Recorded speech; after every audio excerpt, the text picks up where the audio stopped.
natin. Nako, ito matutuwa ho kayo dito mga bossing. Oh, madami ang may gusto dito sa balita na to.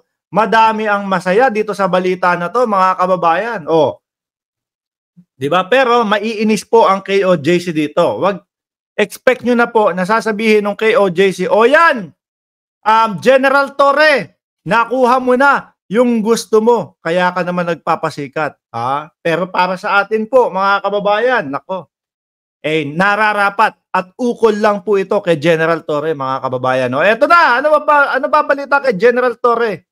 Bukod do sa kakasuhan yung mga vloggers. So, eto. Kaya ano na ang bagong posisyon ngayon ni General Torre? Magandang tanghali sa iyo, Aga. Itong si dating Police Regional Office 11 Director, Police Brigadier General Nicolas Torre III, ang bagong direktor na ng Criminal Investigation and Detection Group o CIDG. Si Torre ang nanguna sa operasyon. Ayan, mga kababayan, na-promote na po, no? Bagong director po ng Criminal Investigation and Detection Group. Tama lang naman po, mga bossing. Tingnan mo, napakahirap ng pinagdaanan niya kay Kibuloy. At hindi po nasayang ang pera ng taong bayan doon, Hindi po nasayang ang tax ng bayan doon. Ang kaban ng bayan, nagamit po ng maayos. Bakit ho, mga kababayan? Nagbunga po, nakuha yung pugante na si Kibuloy. Di ba? Yan ang gusto ng mamamayang Pilipino, mga kababayan. Yan ang gusto ng mamamayang Pilipino na marinig ang panig ni Kibuloy na matagal niya nang itinatago. Ewan kung bakit natatakot si Kibuloy, mga bossing, na magpaliwanag o hindi talaga kaya siguro magpaliwanag ni Kibuloy. Criminal Investigation and Detection Group. Bagong direktor. Nako po. Alam ko, mga kababayan, doon sa naghahanap kay Roque, hindi lang po PNP. Kasama po ang CIDG. Nako, ito kayang pagkakapromote, kay Director Nicolas Torre, mga kababayan.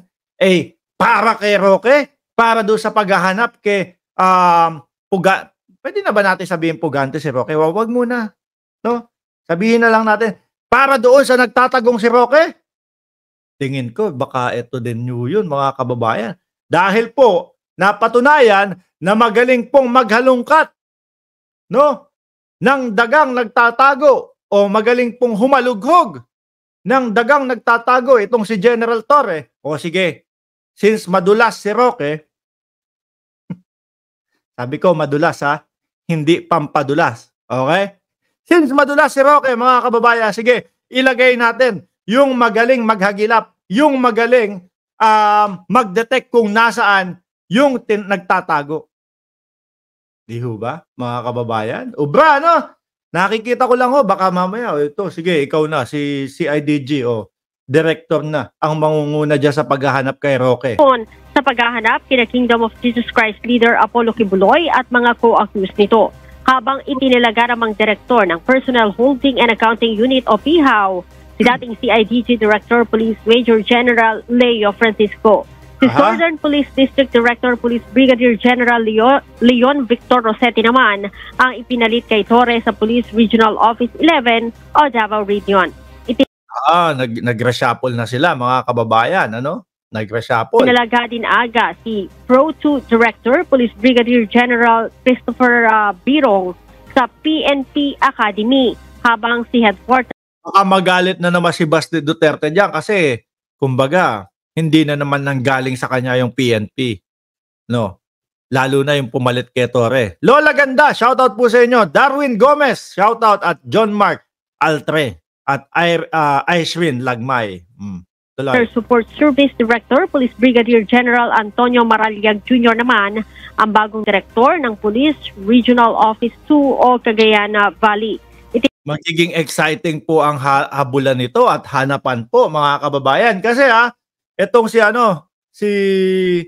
Harry Roque, napanood ko yung live niya, mga kababayan. Napanood ko yung live niya. Sabi niya, pasensya na po kayo, mga kababayan, paiba-iba po ang oras natin. Sabi ko, bakit? Kasi po, hinahagilap tayo ng PNP at tinutunton yung IP address natin. Aba, nag-VPN na din yung, muntik ko na masabing bakla. Hindi bakla yung si Harry Roque. Muntik na pong nag-VPN na si Harry Roque, mga kababayan. Ano po yung VPN? Ito po yung VPN, mga kababayan, yung ginagamit para maiba yung lokasyon mo, yung IP address mo. O siguro na ang ginagamit na IP address ngayon ni Harry Roque nasa Estados Unidos, pero nandiyan lang yan. Pero mga bossing, kahit magpaiba-iba to ng IP address, masusukol pa din po. Magaling humanap ng heartbeat itong si General Torre, mga kababayan. Baka hindi alam ni Roque. Ano ho? Pinalagari ni General Marbil, si Police Brigadier General Jason de Guzman bilang acting director naman ng Police Regional Office 10 on Northern Mindanao, kapalit ni Police Brigadier General Ricardo Layug. Magagalit na naman po yung mga taga Mindanao nito. Hindi naman lahat, mga kababayan, pero especially po yung mga taga Davao. Gusto nila mga pulis nila Sila yung nagtatalaga ng mga pulis dyan. Para sa ganon, napapasunod nila. Ano ho? Pero hindi. Ililipat namin, bibigyan namin ng mas magandang pwesto si General Torre, pero kami pa din ang magtatalaga ng kapulisan, ng PNP, lalo na dyan sa Davao. Sabi ni Shiro Kansaki, may tracing yan. For sure. Si Roque madulas, si Bato matigas ang ulo. Na magre-retiro bukas, September 26. Aga? Okay, maraming salamat, Lea Ilagan.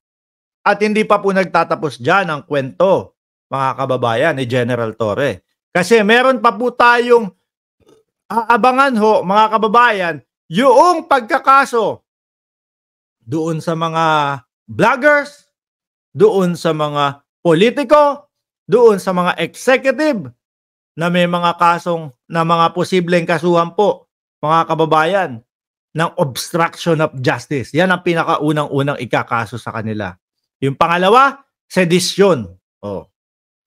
Kaya nga po umatras na sa kumatras na yung KOJC sa pagsama-sama sa Mautog Bakit? Paano ba naman? Makakasuhan na sila. Tapos si Kibuloy hindi naman din na ipagtanggol nung anong nila, mautog nila. Di ba? Wala na, baklas na. Nagtampo na yung KOJC.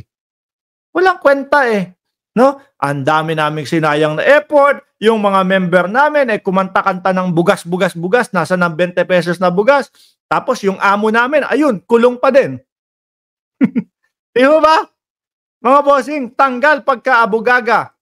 Yan, alam niya, napugante siya, tapos kinukot niya pa niya ang gobyerno. Meron na pong tawag dito, nagpapatanggal po, no? Na pagpapadispark dito kay Attorney Harry Roque, mga kababayan. Meron na pong gumugulong na ganun ngayon. Anyway, gusto nyo yung suntukan. Gusto nyo yung banatan. Hindi nga lang natuloy sa banatan po, mga kababayan. Pero maganda itong pangalawang topic natin.